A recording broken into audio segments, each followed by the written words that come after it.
They're saying, we're bringing them to their knees. Yeah, but it didn't slow down the Natty Light drinkers at all. They're still right, out there representing Anheuser-Busch. Yeah, and they switched over to Natty Light.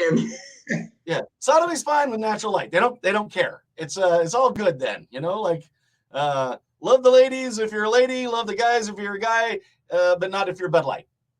So we're still making the same amount of money, just with different products. So we don't care. All right.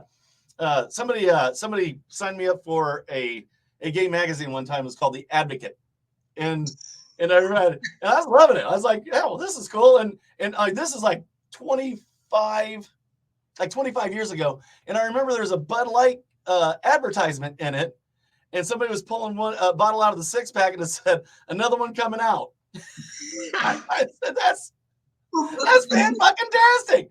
Now, fast forward 25 years later, now everybody's got their fucking panties in a bunch, because Bud Light supports the gay community. What they really support, which is why these people are protesting, is insane. Is they really support capitalism. Hey, if we do this to this market, we can increase our market share here. We'll make more money. It's pure, unadulterated capitalism. They should support that. Apparently, they didn't listen to Reagan. Well, they've got a duty to their stockholders. Right, exactly. And cock holders. Let's say, okay, well, that was oh well. I just made that one. Stockholders. That sounds like a Hallmark movie. There we go. Now we're up. There we go. All right. So now we're live on Facebook as well as live on YouTube, which is My Worst Holiday Podcast on YouTube. Today we have Barry Norman back. This fucker is amazing. He's a writer. He's a director. He's got 7 books out. He's got another one coming out called Grandpa's Bad Day. Is that what it is? It's a bad day for Grandpa. You were close. I was so fucking close. This is why I'm not a professional, folks. And from a room next to my bathroom in my basement, this is My Worst Holiday, a podcast about your worst wedding, bachelor party, bachelorette party, or whatever's funny after the fact. We want to hear it. Today, Barry Norman, say hello. Hello. Hello, everybody. He's my favorite guy. Right there, 30 seconds for your first drink with me on the show. Okay, that's a new record. Actually, I usually get primed. I had 2 Bloody Marys at the golf course before I got out here. So, excellent. Yeah, but 2 Bloody Marys and 9 holes, you kind of burn it off. So it's not really. Okay, so you think the cardio's already burned all that alcohol off? Oh, that's so cute. Oh yeah, well, they're golf course drinks. It's not like they're pouring you heavy. It's like. Did they have celery stalks in them? No, I said no fixins. I like out on a golf course, the last thing you want is like an olive and a celery stalk and a beef jerky or whatever that like loaded up with a straw. You don't want that. You need the Rodney Dangerfield keg in the bag thing. I was always wondering if any company ever made that with the radio to anyway. What good love could do. So what? So let's dance. So let's dance. Exactly. Fucking love that fucker. Let's see what we got here. No live chats yet. Alrighty. So Barry, you got the floor. Tell us all about you, where you're from, who you are. Do the whole roundabout, and then we'll talk about story time and shit like that. We'll talk about Bud Light more, maybe Natural Light. I want to know what Bud Light seltzers like. You think that would be the one that they'd be after? Bud Light seltzer. Anyway, go ahead. A Bud Light seltzer. It's right. It's with tangerine Bud Light. Don't they already actually have a whole set of those hard liquor things or hard spritzers or hard wine coolers or whatever they call them? Yeah, they do. Actually, they're not too bad. But you think that no, I'm not. Nope, not going to do it. So anyway, no product placement on the show. Well, yeah, huge product placement. Thank God. Even though I'm drinking, thank God there's a little guy in my head sometimes that goes, "Don't go there," and you go, "Okay." Thank God you ignore most of the time. Don't go there. Well, are you sure? Yes, I'm sure. No, you're not. Don't do it. Yes, you should. Don't. Yeah. Well, okay. My wife gets mad when the little devil wins. Really? Or is he, at this point, doesn't he kind of expect it? Yeah. She goes, oh, I drink scotch. I drink a lot of scotch. Tonight I'm drinking a wonderful Irish offering. It's called Patty's.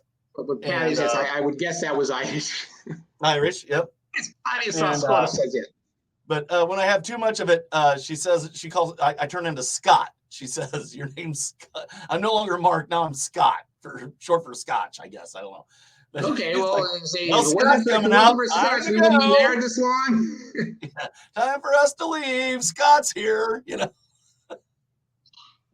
So anyway, you asked me who I am. That's a good question. Let's see. I live in Gloucester, Massachusetts, originally from Brookline. I've been kicked out of every decent state in the country. I lived in Georgia, Florida, Colorado, New York, Connecticut. Let's see, where else have I lived? Maine, where I had a movie theater. Yes, the movie theater. You still have that, or you got rid of that? Thank God. Well, when my doggy passed away in 2019, I couldn't take, because he went with me every single day. So I sold that in 2019, thank God, because obviously the pandemic was the following year, and film exhibition has never been the same. You cannot survive, especially with a little single screen theater. So he got me out of that. No, he saved my life in a million ways by forcing me to sell my theater then. I mean, the guy that I sold to, he's still there, but he has more money than me, so he's able to keep it going. It can't stick around much longer. It's just impossible. People aren't going to the movie. I mean, look, the new Raiders of the Lost Ark is dying on the vine. Yeah, people aren't going to see movies anymore. They even the old folks that were my main demographic, after a year and a half of the pandemic shutting down movie theaters, they finally figured out how to stream to their nieces and nephews and grandchildren.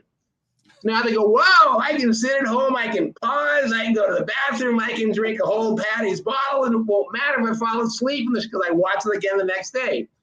So movie exhibition, as far as I'm concerned, it's death rattle. So thank God I'm out of that. Right. Now I'm still, this summer, I'm actually trying to produce 3 films because I have the summer off because I'm actually a substitute teacher. That's what I've been doing the last 2 years. I said, let's see, what can you do in your mid-60s? Let's teach a school that's mostly Central, South Americans and Brazilians and Haitians, virtually hardly any of them speak English. And I love this job. I know you do. The last time you was on, you was a substitute teacher. Like you just started, and you was talking about like dressing up as weird as possible, and they just fucking loved you. I won best dressed for this past year. So take that for them. So yeah, I did it. I think I told you I did it as a one-off. There were so many fights when I started in 2021. I had purple sneakers just because I had purple sneakers. So I said, I'm going to buy purple socks, purple pants, and a purple shirt. And I'm going to be whatever they want to call me, Prince, the purple A's, the flying purple people eater, the purple idiot. And all of a sudden these students would come up to me and start fist bumping me. Hey, nice drip, sir. I didn't know what that meant. Being an old guy, when you got called a drip, you're fighting. Nice drip, nice fit. They started talking to me. So I realized this actually opened up lines of communication with students. So I became a fan favorite, a baby face in pro wrestling. Then they started hearing about my background, that I worked in the music industry. I worked in television, including the Olympics. I'm a filmmaker. I own my own movie theater. I worked in aviation. They never heard of that. They were told as, from their parents, you find that one job, whatever it is, and that's what you do. And here I've been all over the place. That's not what you did. You've done so many things. Everybody, we're talking to Barry Norman. He's a writer, director, actor. He's working on 3 movies right now. Aaron Hawkins is watching. He has a movie out called Evil Lurks. You can find it on Tubi. He's a great guy too. But Barry he's got 7 books out, soon to be 8. And what was it again? Yes. Bad Day for Grandpa. Bad Day for Grandpa. That's right. Bad Day for Grandpa. I did every fucking thing I could do to put that cover on my Facebook. And for the fucking life of me, I could not get it up there. I got the whole bio. I got your MIMBD. I got everything up there. And I swear to God, I was ready to throw my fucking phone across the fucking field. I was losing my shit. I think I can tell you why that was. That's the first of all my covers that I designed myself.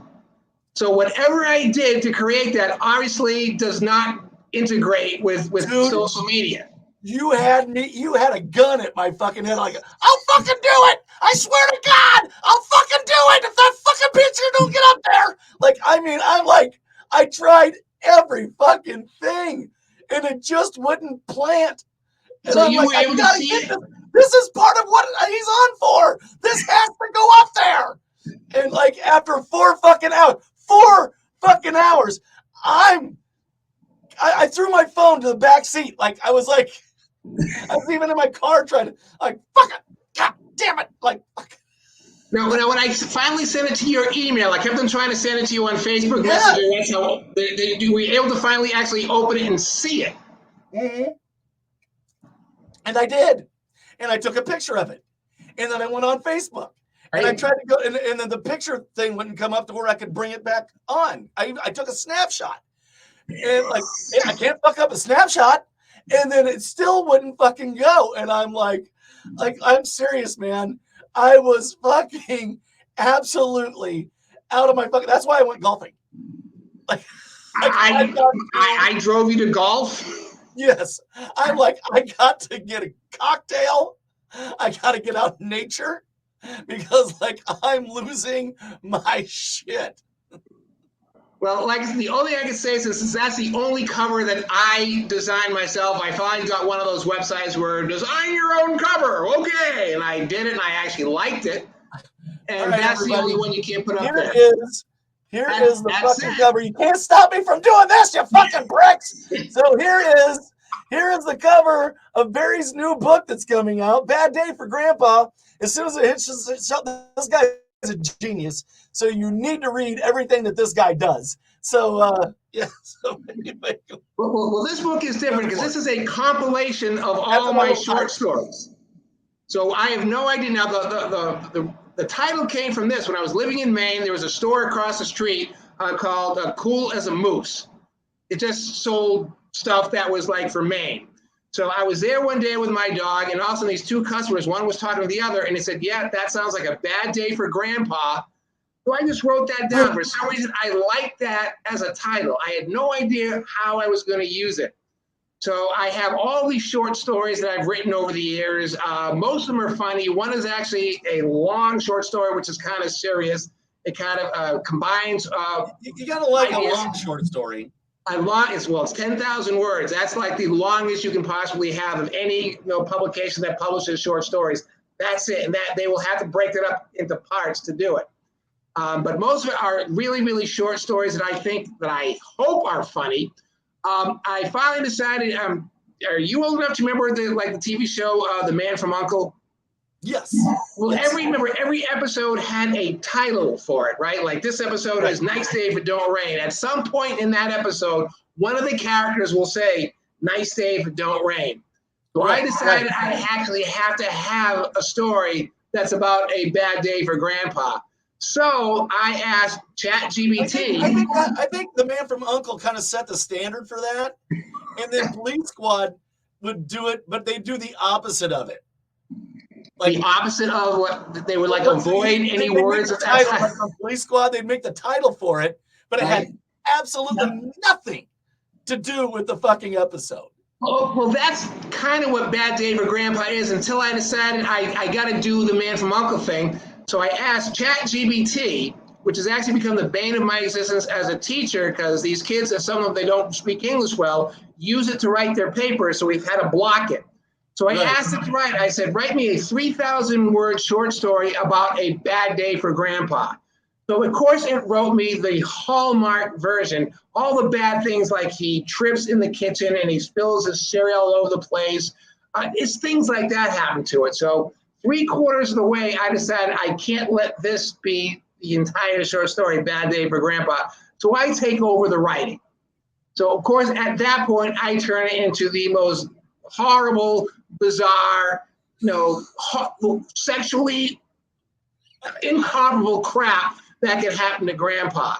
So there is actually a story. If someone is saying no, because that's not until the very end. Why the hell am I waiting? Are we going back into the Bud Light thing with what happened to Grandpa sexually, or are we Right? going back into maybe the natural light thing that happened to Grandpa naturally? Are we censoring Grandpa? Well, I guess a little bit of both. It basically has a next door neighbor, Oh, who comes into the picture. The fence thing, the whole Wilson from or whatever, Tool Time. So there's a yeah. next door neighbor, and somehow Bad Dave or Grandpa, everything that happens to him in the house spills over into with the neighbor next door. All right. And so Well, then the it's neighbor said, "Do you like right. Bud Light?" It's like in theater. No, okay, all right. Just I heard someone say Bud Light. Are they offering, or I mean, yes, we will drink I'm Bud just Light on wondering the show. the neighbor offered if you're in the GOP, if you're offered a Bud Light, obviously now. Well, since I haven't yet published the book, I can change it to that. I kind of like that. To Oh, really? introduce a Bud Light into Bad Day for Grandpa. Barry, And let maybe me help neighbors you. see him having a Bud Light. If you allow me to write lines in your book, I will be forever grateful. Like oh my God, I've got a credit, like of some sort. It's like You will absolutely. I might right now, dedicate the book to you. right. Fuck you. Right now, like I'm completely creditless. That's what I am. Okay, well, I'm going to, since I haven't published this book yet, I was planning on doing it this fall.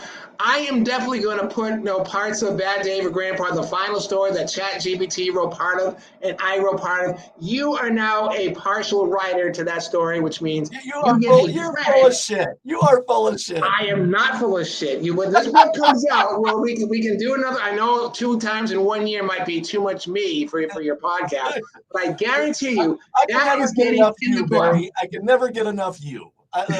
Oh God, help now us! like oh, I got a credit. Looks like I made it. You are not only getting credit. I'm not, because I actually haven't a dedication to this book. Who I will I might actually but not only you get a writer's credit for the book, I might dedicate the book.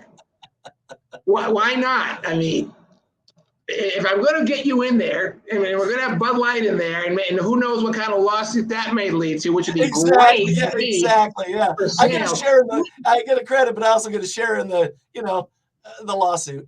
Right, But anyway. I got a credit in the book, and Bud Light got product. You're breaking up, buddy. All I got was this lousy Miami. See, once we start talking lawsuits, it blanks us out. Yeah, that's what I said, because I kept going, like. Are you on a 30-second legal delay just in case I say something worse than you? I think it's the internet going, ixnay on the Bud Light thing. So like, stay on the Bud Light thing or get off the Bud Light thing. Ixnay on the Bud Light thing. Yeah, like Ixnay on the Udbay Itlay. Wait a minute, that's actually a good name for a beer. Udbay Itlay. Yeah.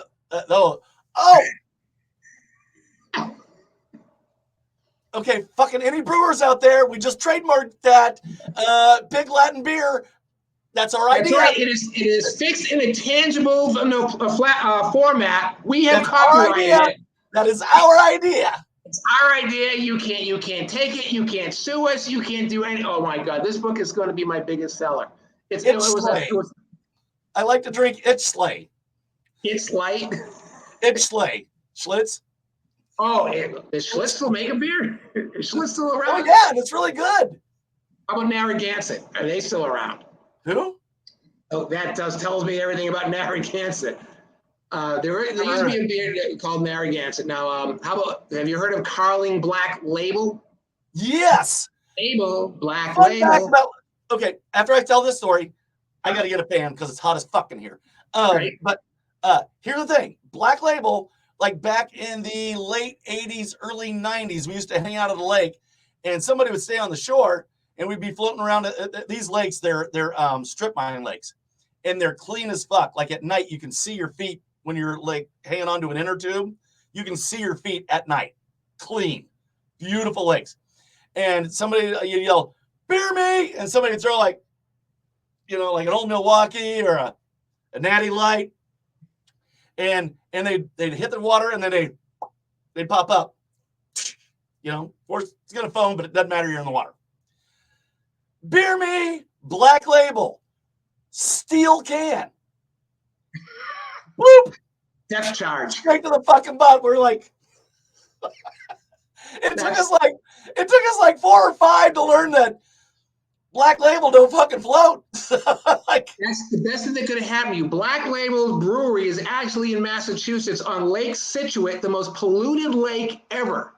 We would go out there as teens to Carling Black Label for the beer tour.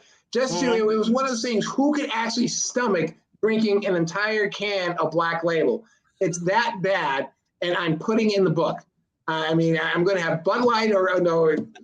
They're all going in the final story. Bad Day for Grandpa. Half written by GBT, half written by you. Wait, half and half and half. No, okay. Math is never my best subject. You want to go quarter? Maybe like mathematically, I'm just saying. Maybe if you can find another, a fourth, you got a whole book. So, well, we can Yogi Bear it up. 90% of writing is 10% mental. And I suck at math. I mean, really, really bad. Like, yeah, terrible. So.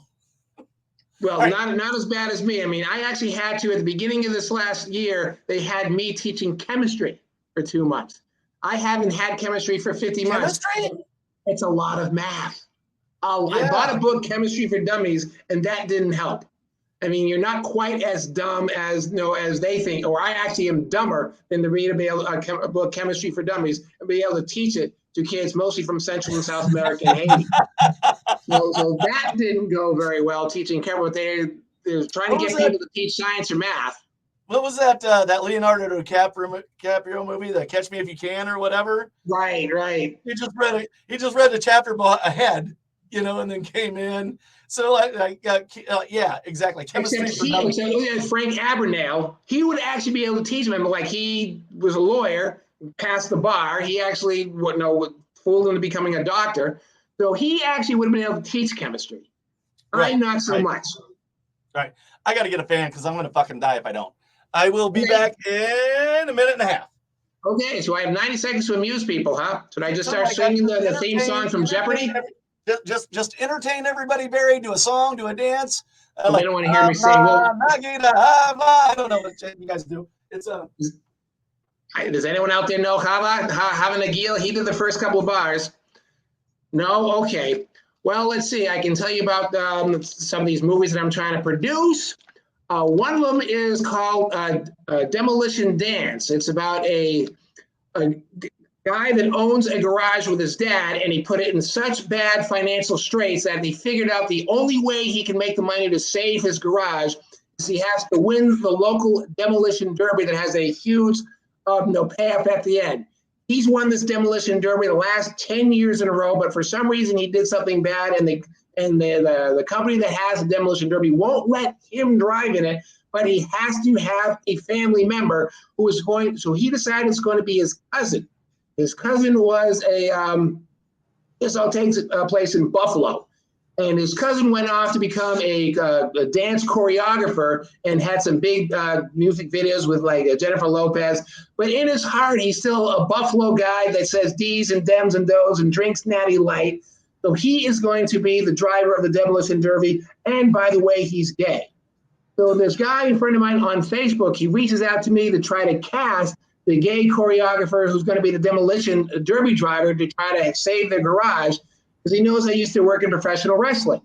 So he wants Chris Jericho to be is actually the main star of this movie, Demolition Dance, to be the gay choreographer who's sucked up all his money by starting a dance studio.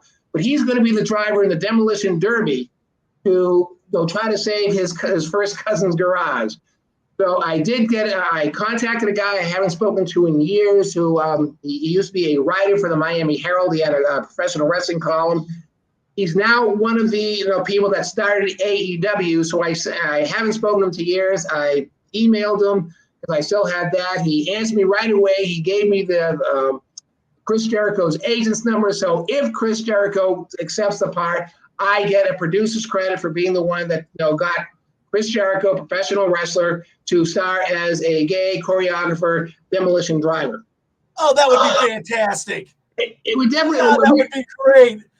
Jericho could do a flamboyant character perfectly. That guy, I think he could. I think he could do that very well. Well, it'd be perfect because he's flamboyant for being a choreographer, but he still has he is his family's first cousin from Buffalo. He took elocution lessons, so we didn't continue to talk like this. And as he's going along, working with his cousin again, his accent starts coming back. He starts talking to Dems and D's. He starts drinking beer instead of a nice single malt scotch. So I read the script. It seemed interesting. It seemed like, okay, it's like, this sounds like it could have been a Burt Reynolds movie from the 70s. You take Demolition Derby and you take a guy, he's gay only as a part of who he is. It's not like his part is going to be this out there flamboyant, oh my God, I'm that. It just happens to be part of who he is. All right. So in other words, he doesn't think the LGBTQ community would say, what the hell are you doing here? Because it puts him in a very, very positive light. Every time I do like a gay character, like I always try to push it like over, like drag queen type over, always like do it just well, obviously my humor is real subtle, so everything I do is kind of big, but I would love to see Jericho in that. That would be fantastic. And what's the name of it? It's called Demolition Dance. Demolition Dance. Everybody, we are talking to Barry Norman. He is fantastic. He's done, I think he's done everything but coal mine. That's the one thing he hasn't done. Yeah, he hasn't coal mined yet. He's a writer, director, actor. He launched the band Live. He launched the band Four Non-Blondes. So every time you hear that fucking song, what's up? It's that fucker's fault. He was syndicated across the United States as a DJ for a while. He's got 7 books out. He's got one coming out called Bad Day for Grandpa, and that's fantastic. I got a picture of it on my phone. I'll show it again because I can't fucking put it on my Facebook. And it melted your face. It melted your computer, didn't it? Well, since you brought up my 1992 nationally syndicated alternative radio show, that's one of the movies I'm trying to produce. I didn't write the script. One of my employees at my movie theater, he says he wanted to be a writer. So I said, hey, write this story. So he interviewed me over several months. He wrote it. I refused to read it because in case he puts me in a bad light, because that's what he got from me, I didn't want to change it. But I did send it to some directors, some known directors. One director who said he's very, very, very interested. I don't know if a lot of your viewers will know who he is because he's 83 years old now. But the movies that he directed Bang the Drum Slowly. That came out in the 70s. Bang the Drum Slowly. Oh, yeah. That's Robert De Niro's first starring role. Right. He grabbed him from Francis Ford Coppola, who had him in a minor role in The Godfather. And John Hancock, who was the director, he was talking to Coppola, says, if you let me have De Niro, this is a starring role, he says, that would be great. So Coppola then talked to De Niro, says, listen, you're not going to be in The Godfather Part 1. He says, I will remember you because I have a sequel in mind. I'll remember you for Part 2. And we know how that came out. But he did Bang the Drum Slowly, which is a brilliant movie. De Niro plays a major league professional baseball catcher. But at the beginning of the movie, he finds out he's dying of non-Hodgkin's lymphoma. So that was John Hancock's first big movie. He also did a psychological thriller called Let's Scare Jessica to Death. So I don't know if people have seen that, but it was a fairly decent movie when it came out. And the one movie that most people may have seen is he directed Prancer, which every Christmas it's one that makes the. Prancer? He directed Prancer. So John Hancock, who's like that, he's 83. It's been a while since he's done it. He's still directing movies, but I sent him the script and he loved it. So I'm hoping that we can get financing based on he is a known director. He's had films that have done very well. Bang the Drum Slowly did well when it came out. Vincent Gardenia was in it. Michael Moriarty was in it. It's a great film. It's like De Niro's first starring role. And I think, as a former wrestling publicist, I think we'd be able to get play out of an 83-year-old man directing a movie about the alternative music scene in the 90s. But I don't think it will matter if he doesn't know the bands or not. He still will be able to direct a movie with that is a major part in it. I mean, I'll be picking licensing will be the biggest expense in that movie. You can't do that movie without having Nirvana in it, or Soundgarden, or some of the. Did Bobby Darin sing that first? No, he did not. No, he didn't. So that's the second movie I'm trying to produce. And the third one is actually another substitute teacher that started working this year, a 21-year-old girl from Bosnia. So she's been talking to me about Bosnia, and that's where she went back home for the summer. I said, we need to do a documentary on Bosnia. She said she was telling me about how horrible it is for women there, how she would like to pull them back into the 21st century. She'd actually be happy with the 19th century. They're very, very touchy if you start bringing up things like about how misogynistic it is there. You cannot discuss the war in the 90s, Bill Clinton was helping them out. But so we're trying to do a movie based on this.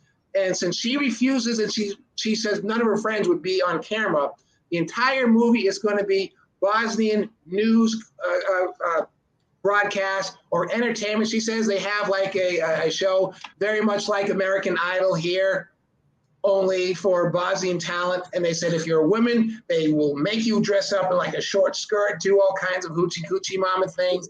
That's what they spread out their female talent. So those are the three, demolition dance, about a gay demolition driver. Hopefully, the second movie about my radio show in the 90s, hopefully directed by John Hancock, who did Bang the Drum Slowly. And then a Bosnian documentary about how bad it is in Bosnia. And the only way we can show it is actually showing their TV broadcast that we get on YouTube, or that she will actually take her cell phone and watch herself. So that's the three movies I'm hoping to do, plus the book, plus what else am I doing? I'm still trying to get my play out there based on the Montreal Screwjob of professional wrestling. Yeah, because since I got Barry Bloom, the guy who's representing Chris Jericho, I said I may as well send this to him. So if he likes it, all of a sudden he can completely cast it out of AEW wrestlers. If they don't want to do it in theater, they can actually do it on demand. So those are the 5 things. I know 3 movies, 1 play, and let's see what else, and 1 book. So that's the only thing I'm doing this summer. Oh, is that all? And I'm plus doing this podcast. So you have to book me a year in advance, which is why I got the time. And I did my worst holiday. Okay. Yeah, well, exactly. I did go holidays this year. Last year, and this year, I crossed off states number 49 and 50. I went to Alaska last August, and I went to Hawaii this past February. And unfortunately for you, they were both fantastic, other than the fact that I went by myself because no one will be seen with me anywhere. But they were great. No, Alaska, I did get to see. No, they were great. You're a very handsome fella, and look at look at this. All this can be yours. Someone out there. Who doesn't want to date a handsome Jewish substitute teacher? That's what I want to ask. Well, put it this way: when you say, "Hey, would you like to go to Alaska and Hawaii?" and they go with you, and that's the deal breaker. That's it. That's I'd love to. But I'm going with you, paying? Right? Now, the flight attendant on my way to Hawaii did like me. Oh, nice. And she was actually my age. She was actually a 65-year-old flight attendant, did not look 65. Right, and you don't either. You look like you're my age, which is 55. Well, that's because you never see me on a show that has good lighting. So, I mean, this is you can't see how old I really am. That's why I love being a substitute teacher. Your hair's still dark on top. God damn. You're like you know how much drugs and stuff I put in my hair and take to keep that hair? Yeah. All right. It's a thing. It's a real thing. I get to write it off since my being in film depends on it, obviously. Right. So I get to write off all the Rogaine, all the Propecia, all that stuff. But yeah, going to Girl Says, Alaska, and I'd be going with you. I just want to make clear on this, you. And I'm saying that when I was asking women if they wanted to go with me to Alaska or Hawaii, they wanted to make sure you're not sending me with someone else. You're part of this package deal. Yeah, yes. It's not an all expense paid tour with the person you like the most to my dream vacation. So I did say you'll have your own room. I get it. That's too creepy to say, yes, we're going to, even if there's double bed, you'll have, no, still not. Okay. So I went by myself. It was fantastic on both of them. Even though, I mean, Hawaiians are the friendliest people on the planet. Now, Alaskans don't trust anybody. So I almost got shot a couple of times in Alaska because I was in a mountain cabin because you wanted to go where it's the most, I don't know, less city so you can see the northern lights. So while taking walks, it was so beautiful. Every now and again, someone who actually lives there would see me. They know I don't live on that mountain because there's only 5 people in the whole goddamn mountain, and I ain't one of them. And you're not one of them. Yes, exactly. So they would see me, and all of a sudden I hear some like I say, "Hey, get the shotgun." You're not a muckluck. No. Yeah. And I guess in the right lining I can pass as a moose. No. I'm Muckluck's cousin. Just go ask him. I thought that was the moose call or the moose dance.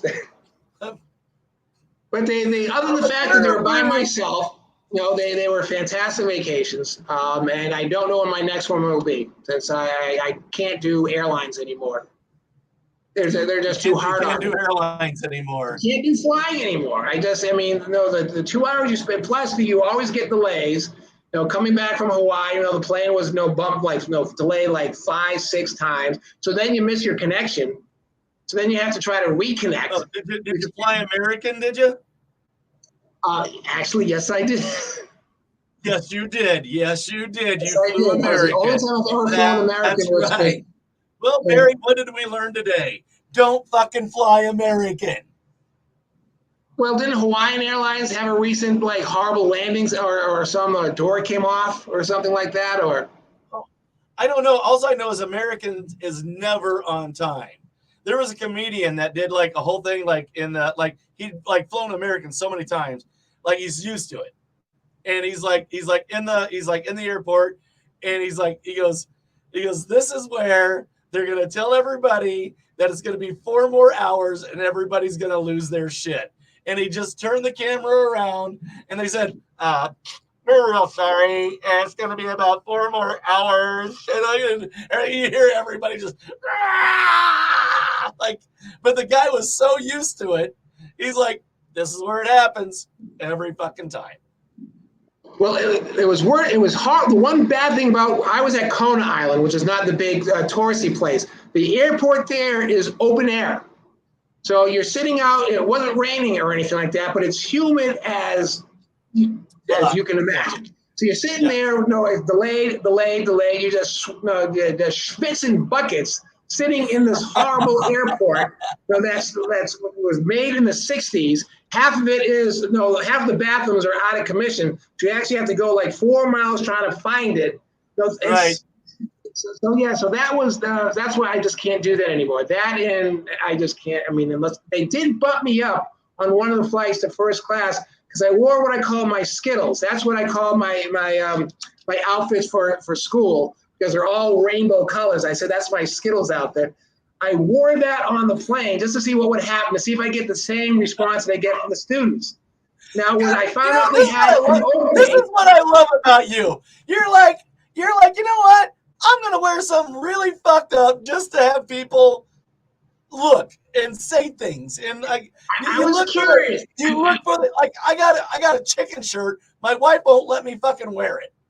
I'm like, well, my pants were bright lime green. My sneakers were bright and pink as you can imagine.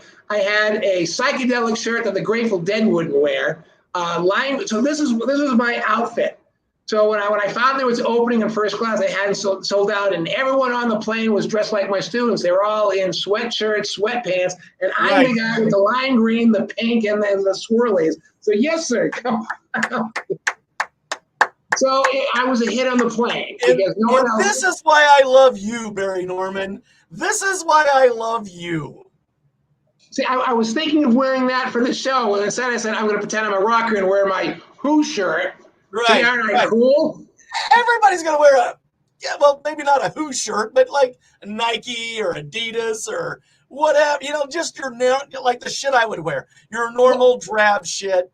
My Well, wife the won't bad let me thing wear my about this crazy Who shit. shirt, it's old. This shirt is from 1981, but that was when Kenny Jones was a drummer, not Keith Moon. So it's not even a cool Who shirt that I said I got this when Right. Moon Apparently, was drumming. because apparently Keith couldn't breathe anymore. Right. So yeah. But still, for a 1981 shirt, no. I don't have a shirt from 81. I don't have a shirt from 81. All my concert shirts are gone. I don't know where they fucking went. I got like an Aerosmith one. I've got a Guns N' Roses one. And I've got, what else? Queensryche. I got a Queensryche one. Fucking love Queensryche. My oldest shirt is my 1976 Wings Over America security, because I was security for the Wings Over America concert at Boston Garden.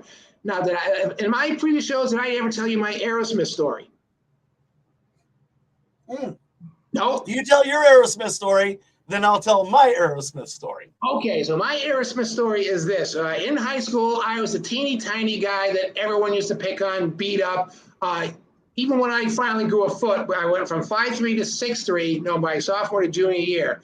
Anyway, I was friends with this girl named Nikki Jarrett, and she invited me to a party, and nobody invites me to parties. So I went to this party, and I'm talking to her. And at this time, I finally made a decision in my life. I said, I don't care if I get my ass kicked. I'm going to defend myself if someone starts to bully me. I said, I'd rather get my ass kicked, at least trying to get one shot in, than just being, please don't hit me again, or they'll give up when I'm down on the ground and they're smacking me. So I said no more. So I basically, that was the night. I'm going to a party by myself. You went all dazed and confused. Yep, I made, exactly. I'm Adam Goldberg and Dazed and Confused, except no, I thought I get that one place in, and then you know what I'm saying to her. You know what? At least I was going to fight him up. Right. So that was kind of my thing. So anyway, I'm talking to Nikki Jarrett, and this guy pushes me, goes, hey, man, that's my girlfriend. Well, it turns out it's Steven Tyler. So this is just before Aerosmith was Wait, back up. I missed something here. Yes. I was still talking about the Goldberg character. Right. You're talking about I'm doing it because I don't care. I can't be an impotent nobody the rest of my life. And I can see this. I see the scar tissue already forming from what this guy did. So I made the decision that night. I'm in a party. Something's going to happen to me because it always does. If someone does something to me, that's it. I'm going to do something. So it just happened to be Steven Tyler pushing me because he was all drunk, screwed up, high, whatever. And I was talking to his girlfriend, a high school girl at the time. And I said, it starts here. Boom! I just hit him once in the jaw, straight down. You punched Steven Tyler? I punched him out. I knocked his ass out. You punched Steven Tyler? I punched Steven Tyler and knocked him right out. One and done. So there. And I did not upset the herd. They were like, whoa! Because he wasn't Steven Tyler yet. He was just short of being Steven Tyler. Oh, no shit. That was like 1973? Yeah. That's exactly when it was. 73. 73, right before Dream On came out. It was 72, 73, because I was either a sophomore, I think it was my sophomore year, 72. So, yeah. All right. So my biggest claim to fame is I punched the fittest man in the world in the head. And Steven Tyler, because he was not Steven Tyler, but he kicked my ass after. His name's Joe Decker, and he came from my high school back in my little town of Cuba. Like we got into a punch, push, and I'm like, fuck it, pow! And this guy could deadlift 450 fucking pounds, and like, and he pushed me in a corner and just started fucking whooping my ass. And then the shop teacher came outside and like broke it up, you know. But he had a big old fucking bruise on the side of his head, and this is before he was this is high school, so it was like way before he was the fittest man on the earth by Guinness Book of World Records. Wow! So at least you got one shot in. Two guys. I got one shot in. That was the only shot I got, and that did not knock him out. By the way, yeah, he fucking thumped me. But my Aerosmith story is this: we're going to see Aerosmith and Ted Nugent, and fuck Ted Nugent. But anyway, we're sneaking out onto we got Upper Bowl seats, and we're sneaking down onto the floor. Now, this concert was fucking amazing, by the way. And we get down to the bottom of the steps, and we're just gonna like flash our ticket and try to get by the dude or whatever. And Aerosmith's just coming on, and there's a big curtain up, and these lights are going down, going boom, boom, boom, boom, boom with these lights, boom, boom, boom, boom, boom, boom, boom, boom, boom, boom, and they're just going up and down and up and down and up and down, and then all of a sudden, bang! Like I get hit from behind hard. And I turn around, and this guy's like fucking waving at me, like, don't fucking punch me. And he like points down to the ground. This dude's just fucking on the ground, fucking laid out. Like he did a tumble down the stairs, put an elbow in the back of my fucking neck. And then I just went like fucking out. And my buddy's like fucking shaking me. I like come to, and like my head's like jogging around. He like brings me back awake. And I'm like, what the oh, fuck? You know, like, where am I? I'm at a concert. Okay, fuck. I don't know what's going on. And then I see another, like one of my buddies like sneaking off through the stands. And my buddy Brad Lenhausen grabs me and just drags me through the fucking stands. But yeah, I got knocked the fuck out at the Aerosmith concert. Oh, but it wasn't Steven Tyler. No. I did not get a punch, Steven Tyler. My story is significantly less than yours. Yes. I wouldn't say less. I mean, it's still, I mean, I'm glad that happened to you and not me, because that's the type of thing I was expecting to happen at any party that I show up at. Now, my second fight that I won in high school, the guy also became, not quite as famous, but he became famous. My only regret with this is I didn't tell my story first. Because yours was so much fucking better. See, you're being a good host. You're allowing me to tell a good story, and then you're following up with something that on any other occasion would have been the lead. Would have been great. You're building me up, so I appreciate that. You're definitely getting the dedication in the book. I went and seen Local H and Soul Asylum. Local H opened up for Soul Asylum. Right. Soul Asylum opening up for Local H would have been great. But no, the band that blew the fucking roof off the place opened. And then you got Soul Asylum. We sell misery. I never got Soul Asylum, why that they were a thing. I liked them, but everybody left. Everybody fucking left. Like if Soul Asylum would have opened, fine. But you got Local H that comes out, two guys, a guitarist and a drummer, blows the fucking roof off the place. And then you bring out, we can build a factory and sell misery. Yeah, I like to. The only thing I liked about Soul Asylum. So this is the way it went down. You told the greatest fucking story, and I'm fucking Soul Asylum on the backside. Trying to follow that. Yes. At least you're still a Soul Asylum. When all is said and done, you still get the bigger paycheck at the end of the night. So there's that, right? You're still dating what's her name, Winona Ryder. Is somebody gonna pay me? Anyone? Can I get some? Yeah. Well, going back. Your second story, Steven Tyler. Second story. My second fight that I won, not quite as good, but he did end up being famous. Mike Dukakis was the governor of Massachusetts. He went on to become the presidential candidate. It wasn't him, but it was son John Dukakis. Now, John Dukakis did have a mini acting career that wasn't too bad. He was a guest star on Cheers. He was a guest star on Taxi, and he was in, what was the worst Jaws movie? Jaws 3. So he was one of the stars of Jaws 3. So his dad was the governor. Was he Carla's son? Is he what? Was he Carla's son? No, he wasn't one of Carla's sons. He was just he was a handsome guy that came in there for some reason. All right. Because I could almost see Dukakis and Carla's son being like kind of the. He does kind of look like a Tortelli, yeah. Yeah. But so anyway, I mean, not a bad credits on IMDb. And the fact that his dad was governor, his dad was the failed presidential candidate, but he was still a presidential candidate. Horrible. Well, we were on the same JV tennis team in high school, and we had a permit to use these courts and kick people out. And our coach wasn't there with the permit, so I said, "Screw it." He's like, "Let's just kick everyone out anyway." And John Dukakis, being the politician, says, "Oh no, we must go through proper channels. We must do." And I go, "Oh, shut up." So I just pushed him, and he decides, no, give me this little weak ass hit in the shoulder. And at this time, I've already made. I don't care. You touch me, I'm hitting you. So I don't knock him out with one punch, but I hit him hard enough with one punch where he disappeared. So fighting. So I'm 2-0 against famous people. Would have been 3-0. I have one more funny famous person in high school story. Anyway, I told you I was a nerdy, skinny guy that all the bullies used to like to beat up. And one day this guy is in high school walking around. He's got a suit, he's got a bow tie, he's got red hair, and he's got a briefcase. So I don't know where he is. He looks like he's too young to be in high school, so he's obviously visiting. So I decide I'm going to pick on this schmuck. So I start chasing him. I go, "Hey, you, get over, yo!" So he starts seeing me. He starts running.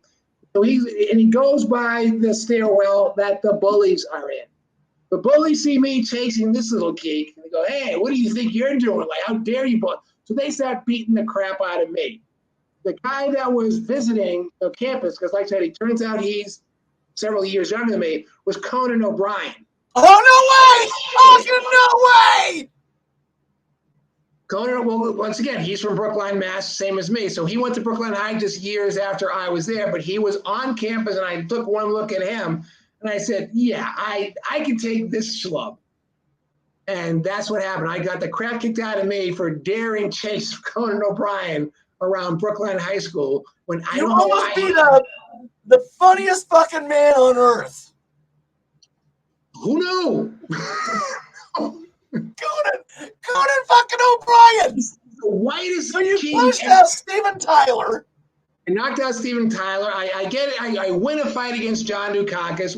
That's Yeah, well, yeah, not John Dukakis, and you almost beat up fucking Conan, beautiful Conan O'Brien. He's Conan O'Brien around Brookline High School. Hero. This is the guy I want to be, other than you. The guy I want to be when I grow up.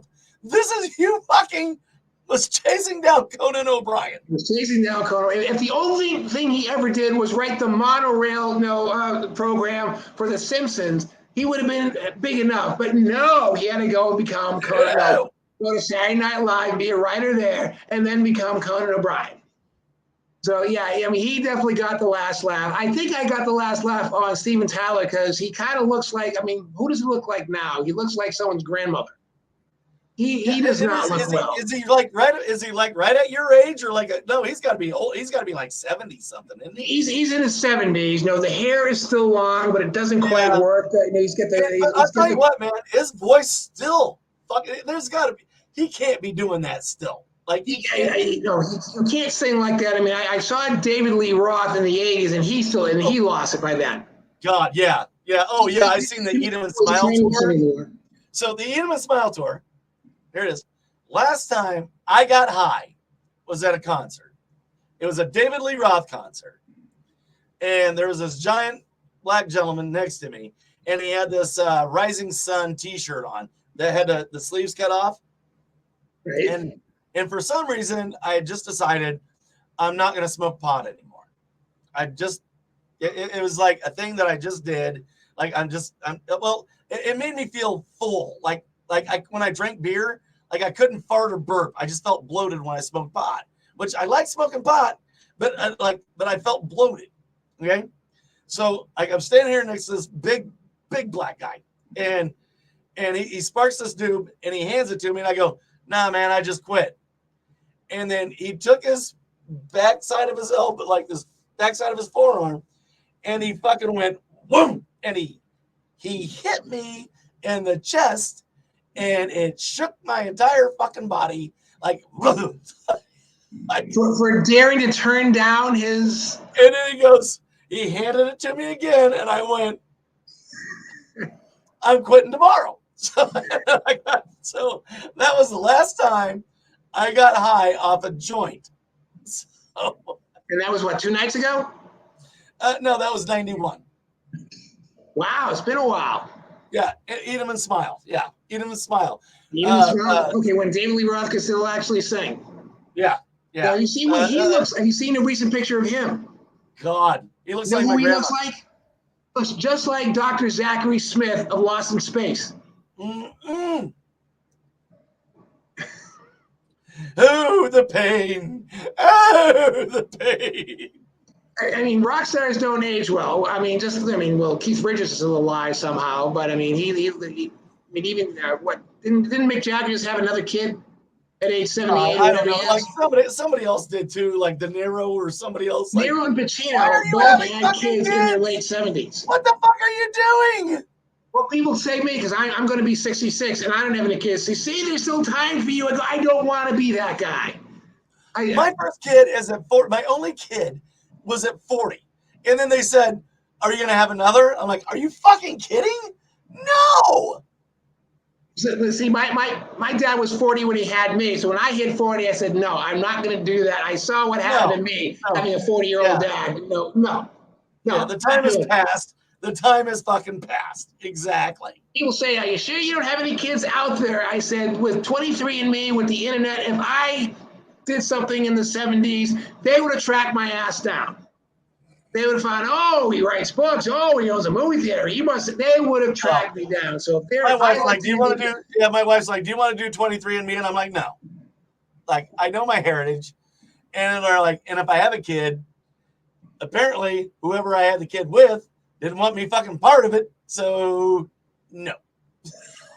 Well, I didn't do it, but I don't want any surprises now. You know, like my ex-wife did it for me.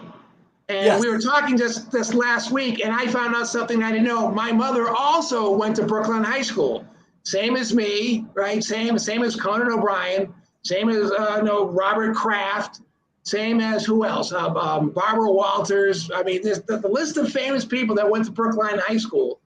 So I had no idea that my mom went there as well. Obviously, not at the same time. That would have been kind of weird. But no, she.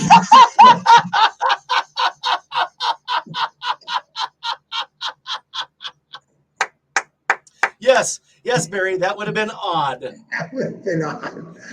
I went to high school with my mom. So, yeah. What? That's Hollywood shit right there. That's Hollywood shit. Well, that could have happened. She could have had me when she was 10, and they wanted to double promote me, and my dad said, no, he's so small as it is, and we skip him 2 grades.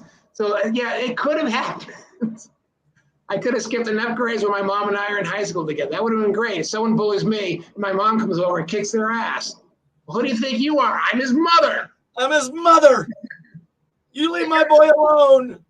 But you're 13 and he never mind. I don't want to know how this is working. Look. I'm not going to do the fucking math here. I'm just saying, leave my boy alone. You already established neither one of us is good at math, but I don't think if she had me at 10, we'd never be in high school together unless I skipped 5 grades.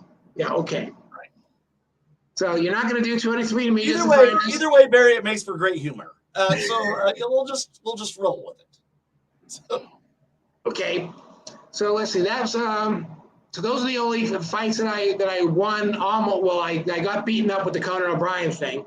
But like I said, technically 3 out of 3 people all became more famous than me. So if you want to become famous, let me either chase you around my high school or kick you out, kick your ass, and there's a good chance you'll go on to greater things. Are you getting calls like, hey, I'll let him kick my ass. I want to do this. Joe Finfera is watching. Joe Finfera, how are you doing, buddy? We are talking to Barry Norman. He's a writer, director, actor. This guy has done it all. He's got 7 books out, got an 8th one coming out. It's a bad day for Grandpa. This guy's worked in the WCW. Was it WCW? And he's got several plays in the works. He's got 3 movies in the works. He's got 1 movie out called Deadbeats with one Nick fucking Foley. And do you remember the co-star? No. It was Melissa McBride. This movie came out in 1997. Melissa McBride is Carol from The Walking Dead. From The Walking Dead. That's right. From The Walking Dead. I cast Mick before he became Mankind, and I cast Carol before she became Carol. So that's why the movie decades later has found the light because people, it somehow got uploaded on the internet. People found that, oh my God, Calvin the Walking Dead. So there's people that's made Facebook pages dedicated to my movie. I'm not making any money from it, but at least every now and again I'll find the dialogue that I wrote, screenshots from a movie that I did. So that's kind of cool. Kind of. Joe Ferris said, "Nice, it's time for him to kick my ass."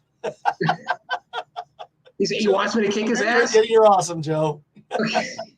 What do I charge for that service? Kick your ass and make you famous. What are you going to pay him? What are you going to pay Barry to kick your ass? So you become famous for it. I have a good track record. Yes. God. Yeah, cool. I'll start making business cards. Kick your ass and make you famous for $1. I mean, if you do 100 of those a day. You can auction that. Like, kicking your ass for $1, $1 right over here. Give me 2, give me 3, give me 4. Kicking your ass for $4 right over here. Give me 5, 500 over here. Me kick your ass. I'll give you an ass kicking for 1,000. Give me 1,000. Give me 1,000 for one ass kicking. Sold. The guy wants his ass kicked for $1,000. I could use a good ass kicking. Oh wait a minute. That's the first time I ever did auction. I'm kind of proud of it. For an ass kicking. Sold for $1. Sold for $1? That's all we could get for it? God damn it, Joe. I fucking put it in for 1,000. God damn it. Trying to make you some money, Barry. That's all I'm doing. You remember there was that scene in My Cousin Vinny where Joe Pesci's at the bar I could use a good ass kicking. I could use a good ass kicking. I'll take it. That was one of my favorite lines, and I can never pull that joke off. I can use a good ass kicking. I tried doing it, and I can never pull it off. Well, it depends on what bar you're in, I guess. If you're in the wrong bar, it's going to, okay. So I don't want to be canceled, but I've been working on this bit about taking words and making them German, because you can just put like certain emphasis on the end of words. Okay. You know, things like I sure could use some snake spitting. Snake spitting? I do want a snake spitting. I'll give you, how about I don't know, come and drip it. You're sounding more like Yiddish, though. I don't know, like come and dripping. Sure. Yeah. How about we move on to a stupid fucking? Stupid fucking. Maybe after a 9 and 6-in? 9 and 6-in, yeah. Well, you sound like a little old Jewish guy speaking Yiddish, which is part German. It's a bit I'm working on. I haven't owned it completely.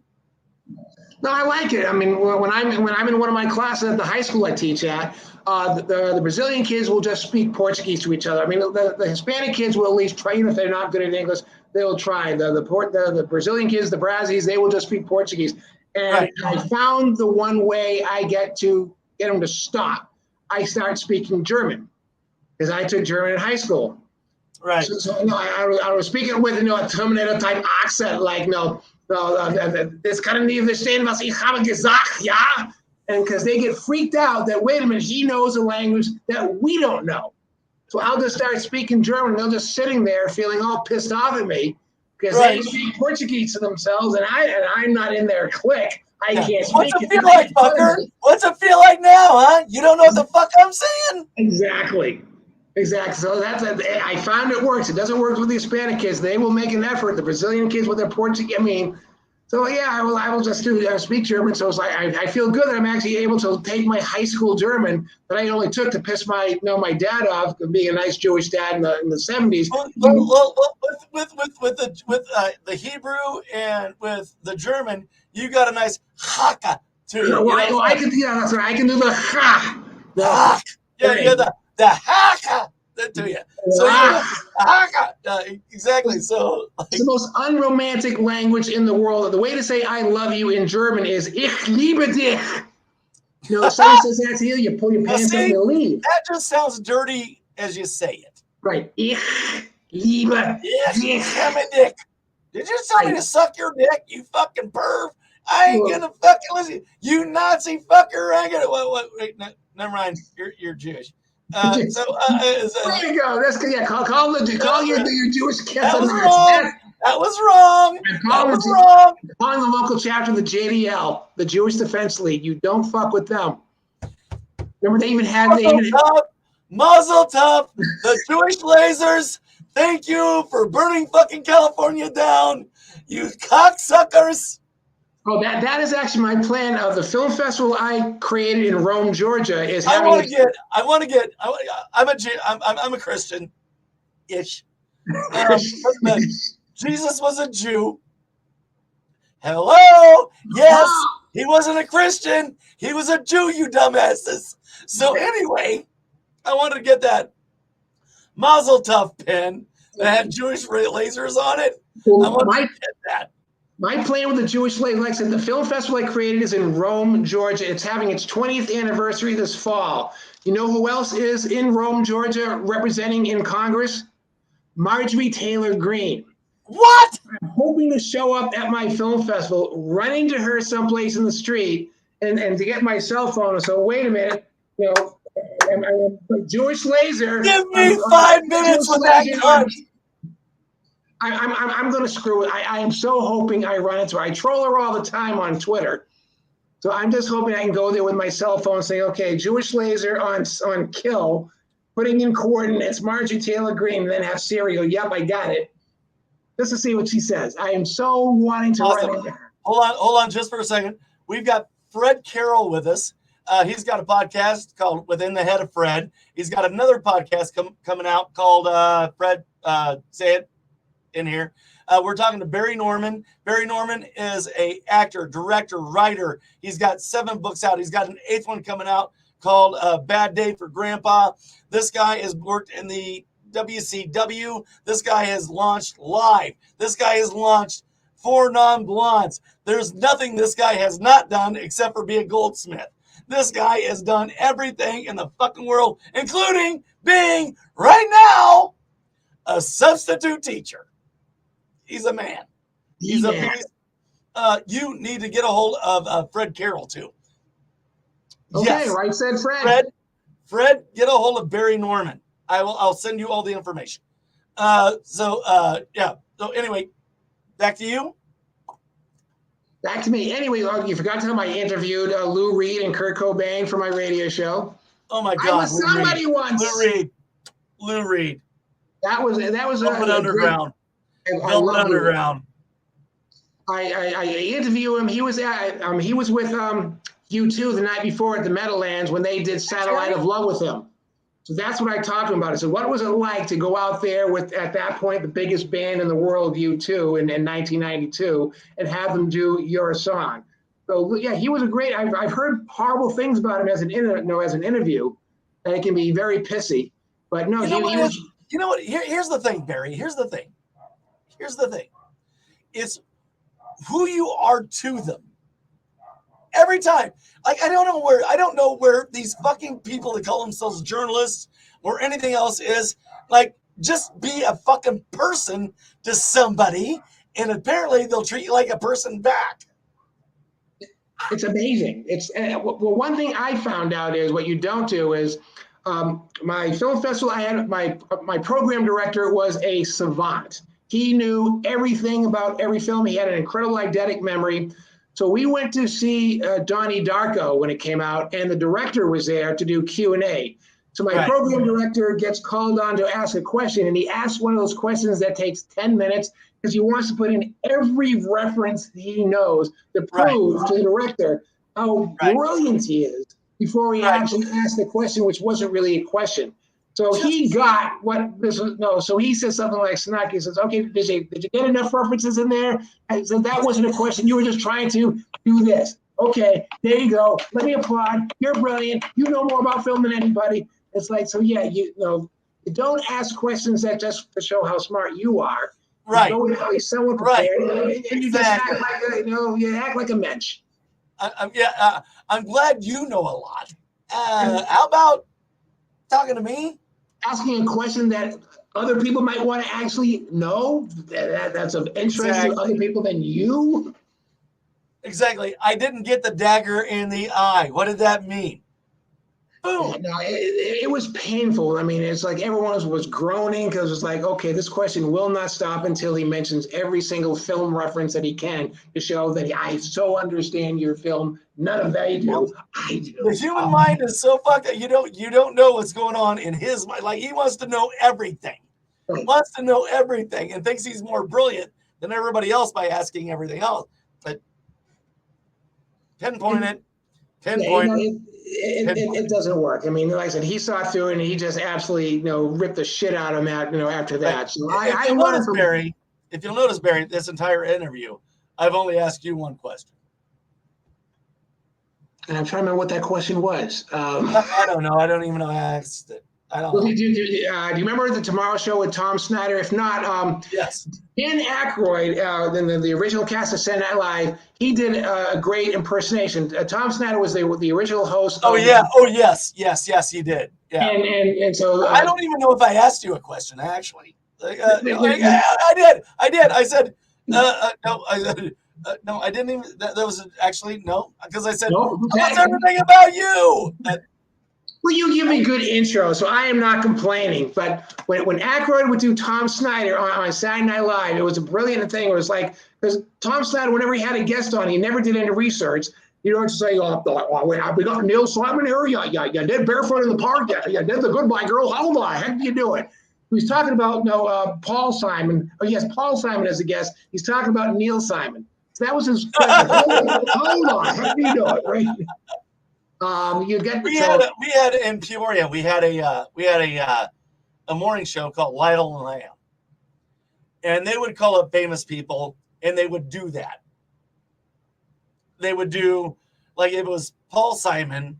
Screw up and say it was Neil Simon. They would ask Neil Simon. Paul Simon. They'd ask Neil Simon questions. And they'd be like, no, you got the wrong guy. Oh, okay. I'm sorry. And then you go right back into another Neil Simon. Right. Like, why do I have you? Who are you? What was your best Broadway feeling? And Paul Simon would be like, what the fuck are you talking about? Like, well, actually, Paul was on Broadway. He had that one, I forget, One Trick Pony that actually, I think, opened and closed the same night.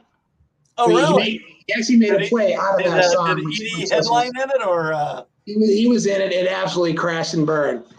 But don't over research where you're going to ask them the most picayune questions just to prove how well you're digging into it, and then don't ask the wrong question because you have no idea who this person is. I mean, I actually got that once in an interview years ago for my movie theater. Because Barry Norman is the name. He's dead now, but he was the name of the movie critic for the BBC. Yes. That's what fucks me up so bad. Like, when I'm researching you, it brings up he comes up.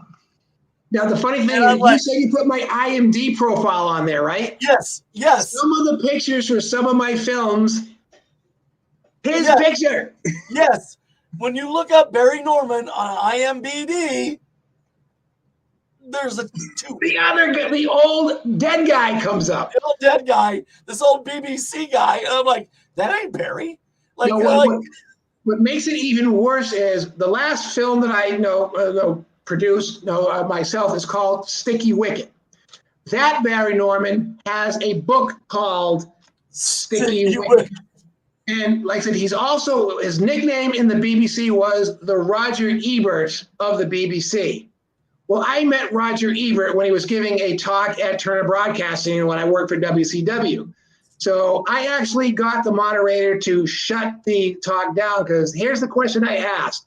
I asked the question that says, when you were doing Siskel and Ebert, your partner, Gene Siskel, he came on a show. He said, I want to be the first film reviewer on record to say a movie turned me on. And so he mentioned the name of the movie that turned him on. I said, do you want to go right now for the record, say what movie turned you on? That's when the moderator said, okay, that's it. The interview is over. So I met him afterwards, because he was signing copies of this book. I hated this movie. So I asked him if he sign a copy for it. He goes, yes. He goes, what's your name? And I go, Barry Norman. So he just rolls his eyes. because he knows the other Barry Norman. So of course the guy that asked the question that shut down his his Q&A is now asking. So he probably thought I was just saying that to screw with him, or whatever. But he says, "Oh God, him again." So yeah, it's a thing. I'm not dead Barry Norman, who is he was a big thing. He was a film reviewer. He wrote a book, same title as one of my films, and he also has something to do with pickles. I'm not quite sure, but he has something to do with. I think he wrote a book about pickle preservation. Not sure. So yeah, anyway, you're the alive Barry. Barely. When he did die, I actually sent a note to the BBC. I said, "Look, I'm in film. Put me on the show to review films, and think of all the money you'll save. You don't have to change your graphics." So when you put that up, Barry Norman comes up, huh? Yeah, they didn't go for that. God, I love you. I love you. I love that we stay in touch, like even off this, like every now and again, just like have a great conversation, like on Messenger and stuff like that. You're absolutely beautiful. We've been on for 1 hour and 15. Oh, I'm so sorry to your listeners. I'm sorry, everybody. You can never be sorry because you are wonderful. You're my fucking hero. You are who I want to be when I grow up, other than the other guy. I wouldn't wish that on anybody. You're absolutely fantastic. Barry, tell everybody where they can find you. Tell everybody where they can find your books, your movies, your everything, because you are fucking phenomenal. You're a god among men. If you want to find my books, you can go to my website, barryrnorman.com. Bad Day for Grandpa will be on there later this year. Right now, my last book, which only came out a few months ago, Counting Pennies, is on there. So barryrnorman.com. If you want to find, there's only one of my films that you can see for free, and just go to Film Freeway. No Tears of Bankers. The name of the film is No Tears for Bankers. Where can we find Deadbeat? Deadbeats is hard to find. It was on. I know. I fucking love dickhead. I'm like, I want to see this. Nick Foley's fucking in it. You might have to go to something like eBay to see if someone's selling their copy of Best of Trauma Dance 2. So that's where they put my film on the cover, Deadbeat, starring Mick Foley. Trauma isn't selling. If you go to trauma.com, they say they're not selling it anymore. So maybe if enough people bother Trauma, go to trauma.com and say, I want Deadbeats. I want your best at trauma.com. Other than that, try eBay. I mean, there's copies floating around there. There got to be. So, all right. Hopefully. So, everything else, go ahead. Like I said, No Tears for Bankers is the easiest film to find for free on the internet. Deadbeats Who Can't Find You. Rick's Canoe is another film that you can find. I made that in Santa Fe in 2005. That stars a great character actor who that was actually his last film. Valda Vargas was in Hatari with John Wayne. He was in Touch of Evil that was directed and starring Orson Welles, Charlton Heston playing a Mexican cop, and Janet Leigh. And what else was on? Oh, The Magnificent Seven. So Rick's Canoe starring me and Valda Vargas. No Tears for Bankers actually has my former best friend of 32 years, Sid Vicious, professional wrestler. He's in that film. Yeah, unfortunately, I'm suing him. He begged me to write his autobiography. We had a huge falling out, not over the book, so he won't let it come out. That would be actually book number 8. Yeah, he can go fuck himself, and so can Steve. Well, his health is not good. I don't care. So I actually just contacted his wife today. I sent her a copy. I said, "Tell him." Oh, wait, are you talking about Sid or Steve? Sid. Steve? I'm talking about Sid Vicious. Oh, Sid. You're talking about Sid. Okay. I was talking about Steve as well. So anyway. No, so I told his wife, I said, when he passes away, which unfortunately is going to be sooner rather than later, there's going to be a race to the bottom to write his biography, and they're going to put all the dirt that I wouldn't put in. No, I protected his ass. I mean, and the fact that he no-showed so many indie promotions, I didn't put that in there. Fuck him. I said it was because he injured his thumb because he was a semi-pro tiddlywink player. I said, and if you believe that. So that book isn't out yet. So hopefully that'll be out one day. Let's see, what else have I done? The books are easiest to find. My films, not so much. Contact Trauma insists that they get the Best of Trauma Dance Part 2 out so you can get your copy of Deadbeats. And that's it. Like I said, I have 3 movies that I'm working at now. Hopefully they'll be out next year. Hopefully they'll get done. It's not so easy to get films produced anymore because theatrical is dead. Nobody knows what streaming is going to be. So come to Everett High School. See me, watch me speak German to a bunch of Brazilian kids. Teaching substitute live at. I'm easy to find. I'm the guy with the most ridiculously colorful clothes where everyone else is wearing schmata. If you don't know what schmata means, that's Yiddish for crappy clothes. I love this guy.